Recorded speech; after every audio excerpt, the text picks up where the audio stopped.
Welcome to Biztech Technology Show, the show where we feature tech companies operating globally, talking about their solutions and how they make a difference to their customers' businesses. Today, our conversation is Raviteja Dodda, the founder and CEO of MoEngage. MoEngage was founded in 2014 and is headquarters in San Francisco, and is an insights-led consumer engagement platform that empowers marketers and product owners with insights into consumer behavior. Now, without further ado, let's welcome Ravi to the show. Thanks, Brian, for inviting me on this show. I'm really excited to be here. Now, Ravi, can you start by giving us an overview of MoEngage and its history and how you were inspired to start it? Sure, definitely. So we started off as a company in 2014, as you mentioned. And before MoEngage, I and my co-founder were running a consumer business. It was called Delight Circle.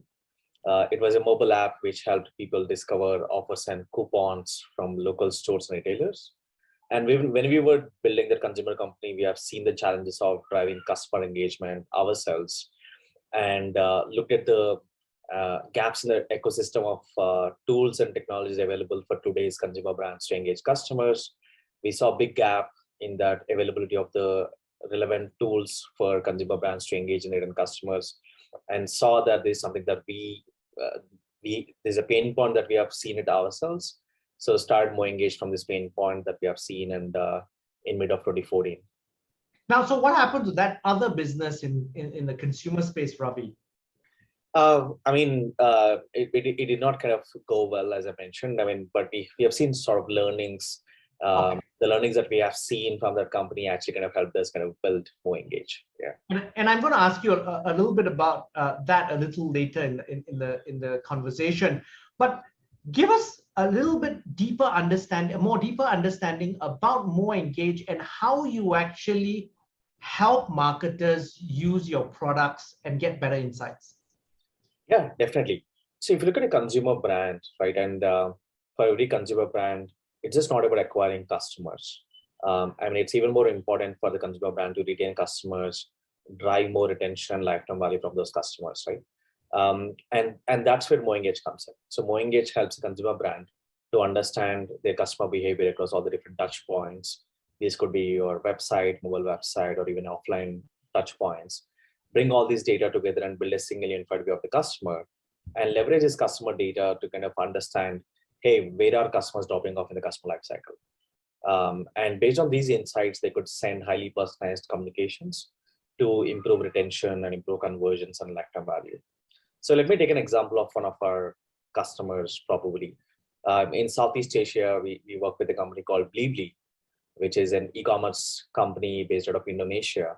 So we power the overall retention and lifecycle marketing for Blibli, where so if you are searching for, if you're on the website of Blibli and if you're actually searching for certain products, but did not make a purchase, and then depending upon that understanding of the customer behavior, Blibli might be able to send, hey, here are certain product recommendations that you might want to purchase on an email or an SMS or on a notification, which will drive the purchase. So we are basically making the communications very human and very personal for every brand. And what's unique about MoEngage is basically that we are empowering the marketing and product managers within these organizations to be much more insights driven and much more customer centric. Now, how do you collect these customer insights? Because one of the key trends that's happening is cookies are going to be phased away. And so the whole aspect of marketing and data mining is going to shift dramatically. Tell us about how you're tooling up for that. Sure. As MoEngage, we don't rely on cookies to kind of to help companies with customer understanding. So we are a first-party company. We process data on behalf of our customers. So, for example, as I mentioned, like for Blibli, so our SDK is integrated in their mobile apps and websites, through which we will process customer data on their behalf. So we will as I mentioned, we build a unified view of the customer in terms of what are people doing, whether in terms of what products are people viewing, what products people are adding to cart, what are they purchasing. So we we kind of process all this data and build the unified view of the customer, right? And then for the growth teams within these organizations, we provide them insights around, hey, where are these customers dropping off in the life cycle? And which customers need attention, which customers have a propensity to churn. With all these insights, they are able to kind of send highly personalized communications to their end users. So if a given customer typically purchases, let's say, fruits and vegetables from Blibli, and hasn't purchased for let's say for the last 1 month, and the communication will be more relevant based on the purchase behaviors that a given customer has actually shown, instead of sending some random kind of offers and coupons from categories which the customer might not be interested in, right? So we are kind of moving consumer brands from a more batch or a bulk kind of messaging to a more personalized messaging by empowering them with insights. Yeah. Now, Ravi, I want to pick your brains in terms of some macro insights. So I want to make a reference to the Google's Southeast Asia e-conomy report for 2021. Now, basically that projects that the Southeast Asian internet economy is going to hit 360 billion by 2025, driven by new and deeper digital consumption patterns. Where do you see the opportunities in this expansion present to businesses in Southeast Asia? Yeah, I mean, so we have been operating in Southeast Asia since 2015. And we have seen, I've personally closely seen how the internet economy and the kind of the consumer businesses have transformed over the last 7 years. There has been significant growth in digitization in terms of the number of consumers actually accessing the products and consumer brands online and interacting with the brands online. And especially in the last 2 years, COVID has dramatically accelerated the digitization of some of the traditional businesses. And if you look at traditional businesses in verticals like banking or financial services, retail, and media entertainment, all the brands which have resisted going digital had to kind of go digital, especially in the last 2 years, significantly. So, I mean, we have customers which basically like one of the top banks in Southeast Asia, which is now launching a neobank or a digital-only bank. So these are some things that are like things which used to take like 10 years are now happening very fast in terms of the digitization, because all the consumers that brands want to kind of drive interactions and purchases are now online and are more accessing them online, right? So today, the kind of the internet penetration in Southeast Asia and the smartphone penetration in Southeast Asia has grown significantly and leapfrogged multiple kind of waves in between, right? So I think these are very interesting times for Southeast Asian businesses, and we have seen. So we have about close to 200 plus customers in Southeast Asia region, and we see so many new businesses coming from various verticals, like new businesses in verticals like obviously like crypto, fintech, and then even traditional enterprises undergoing digital transformation and launching neobanks and digital touch points very fast. So I think there's a lot more interesting times in the years to come. So Ravi, what do you see in 2022 and in the next 2 or 3 years or so? What are the key trends that you see in e-commerce and the internet economy in Southeast Asia? Sure. I think if you look at, so earlier, I mean, what used to happen, I mean, we are a company that operates in multiple geographies like North America, India, Europe, and Southeast Asia. Earlier, Southeast Asia used to kind of like be behind like 1 or 2 years against some of what's happening in some of the other markets, but it is not anymore. We see new trends, for example, food delivery or grocery delivery, right? I mean, we're already seeing businesses which are delivering groceries in 10 minutes, even in Southeast Asia, right? It's a big trend that started happening in some of the other markets, and it has happened very quickly in Southeast Asia, for example. And that is also driving some of the traditional businesses disrupt in the way they deliver products and services to their customers, right? Similarly, like the fintech and the whole financial services is going to kind of make there's going to be a significant change in the way even the traditional financial services brands have to kind of deliver services to their customers. I think I already talked about the kind of the neobank launches and the digital bank launches. So that's going to be a significant change that will happen in 2022. Yeah, I mean, broadly, I think these are some of the things that are top of the mind for me in terms of the trends that we will see, yeah, in the market. Now, MoEngage is going through a hyper growth phase. Tell us about it and how you keep your growing team productive, and also how do you keep the culture as it grows quickly? Yeah, I think we as a company, just for some of the background, so we are a team of about 600 people now, almost 600 people. We used to be about 350 12 months back. So we have significantly grown our team size across the geographies, and especially in Southeast Asia as a region, we have about more than 50 employees across countries like Singapore, Malaysia, Indonesia, Vietnam, Thailand, and across all the different countries in Southeast Asia as a region. As we are growing, I think it all comes down to first is I think you already mentioned the key is culture. You basically create a culture of ownership. You create a culture of enabling them to take new initiatives, and as leadership, it's our job to kind of give them the direction and the vision that we are working towards, and then create a purpose of why we are doing what we are doing, and the kind of impact that we are making as a company, right? So for example, as a company, we are currently transforming the digital experiences for close to 1 billion people on the planet, and we are changing the way how end users access information, how end users access services. So it's the kind of the purpose that people relate to. I think creating the sense of purpose is very important, and we are impacting the way how brands that they know are kind of how they're interacting with end consumers, right? So it's something that our employees can easily relate it to. So first is creating that kind of the culture, and then creating that sense of purpose is very important. Then the second part is,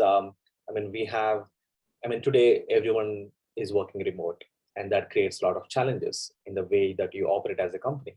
You need to give them the sense of ownership in what they do. So we take a more OKR or goal-centric culture as a company. We have a quarterly goal set as a company and as a team. Let's say, for example, in Southeast Asia, these are the kind of number of brands that we want to onboard in this quarter. All sorts of those goals, and we don't enable micromanagement. So we basically kind of drive a goal-centric culture, and basically kind of give them a lot of ownership. So that's basically that's basically how we have been able to kind of drive work as a company, even though we are growing very fast. So Ravi, I want to rewind to 2 years ago when the pandemic hit. Yep. Did you expect that you were going to grow so rapidly when the world was literally collapsing around you and the world was shutting down? What was that like in terms of management? What thoughts ran to your mind and your co-founders? Yeah, I think if I just go back, there was a lot of uncertainty in the first half of 2020. There was all these kind of different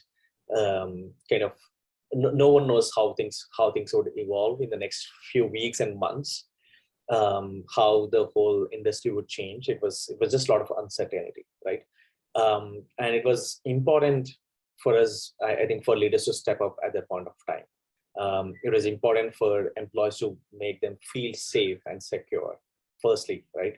And that was, I think, we had to kind of obviously kind of do regular cadences in terms of the catch-ups to kind of share how the pandemic is currently impacting us as a business, and how the pandemic is generally evolving in terms of how on the overall economy.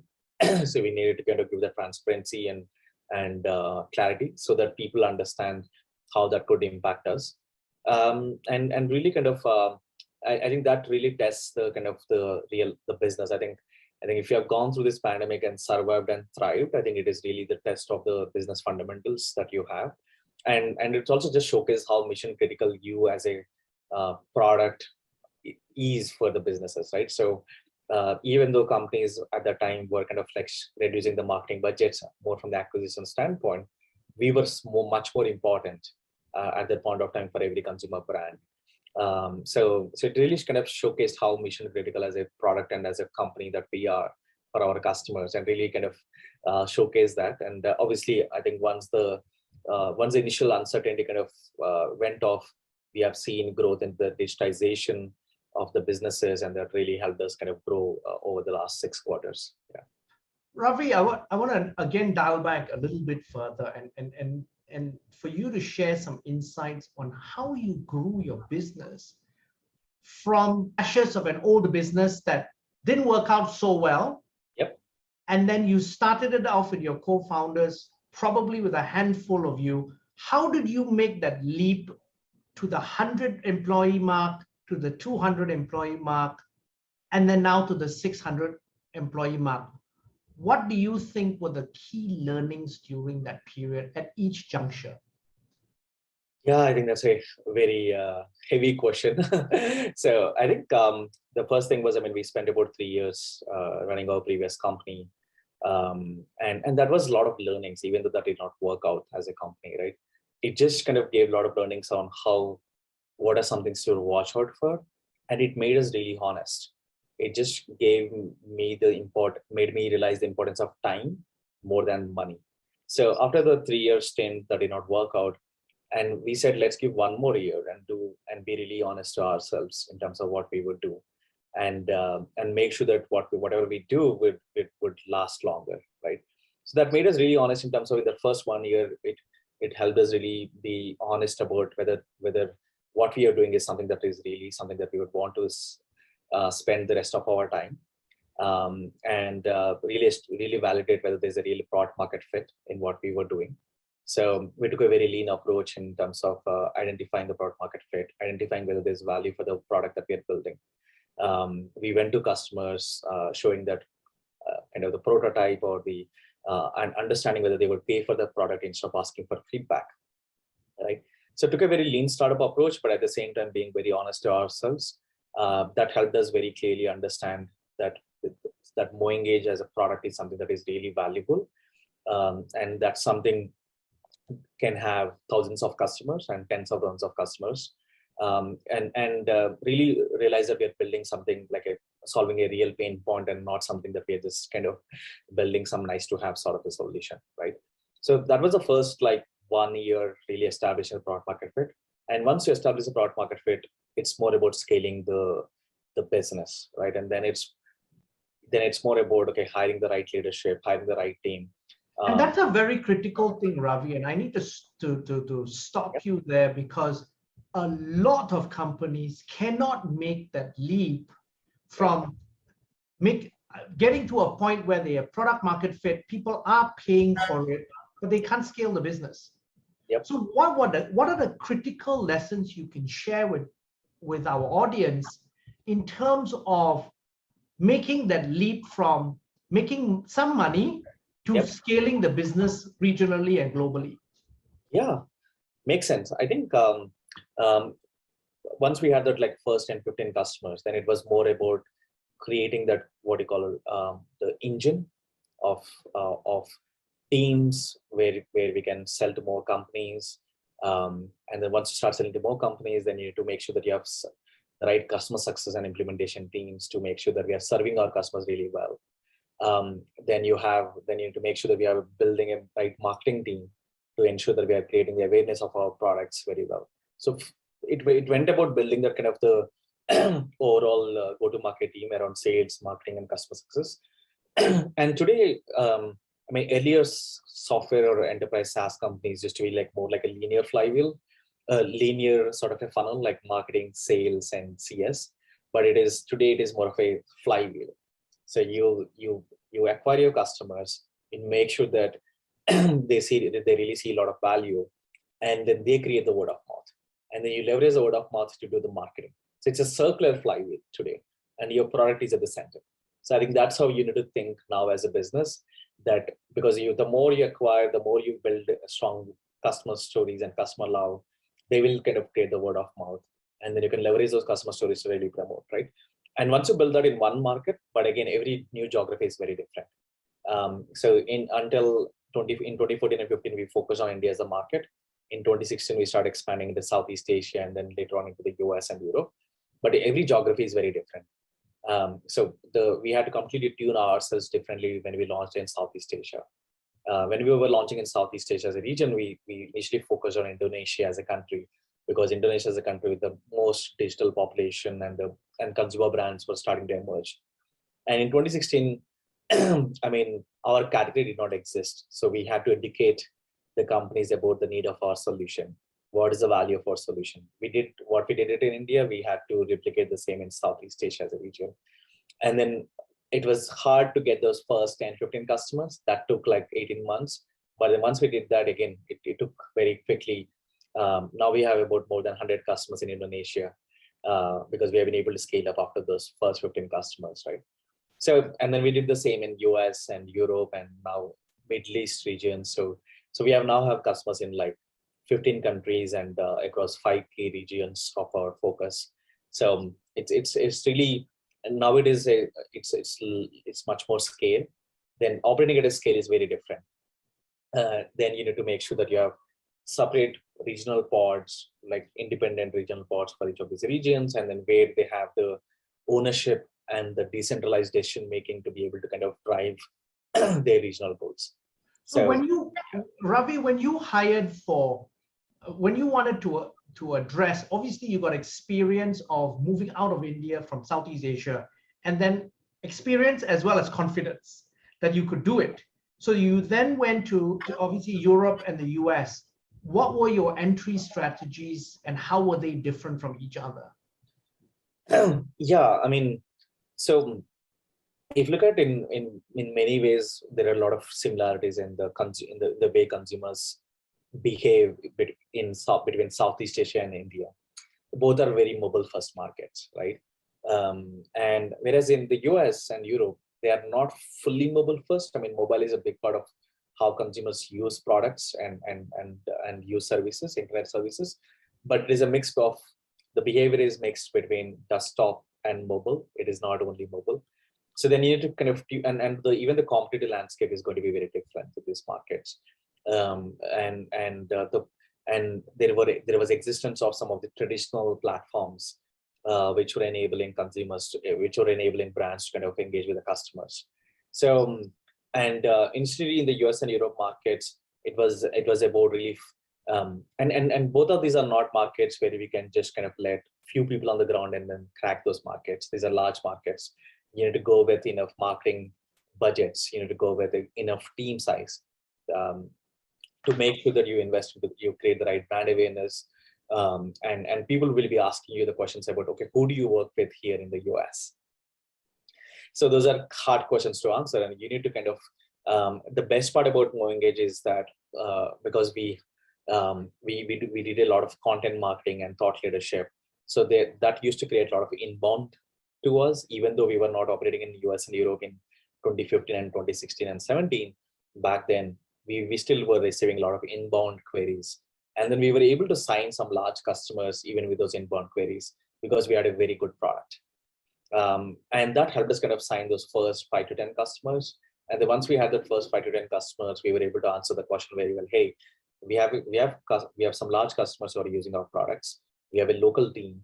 We have a local team, and then you basically showcase and your product is very important, right? And so that is one thing very unique about us, in the sense that we have a very strong product that can compete with some of our competition in North America and Europe markets. So coupled with all of these, and you make sure that you have a right sales and customer success teams which understands the business needs very well of the brands that we are working with, and be able to kind of showcase that very well.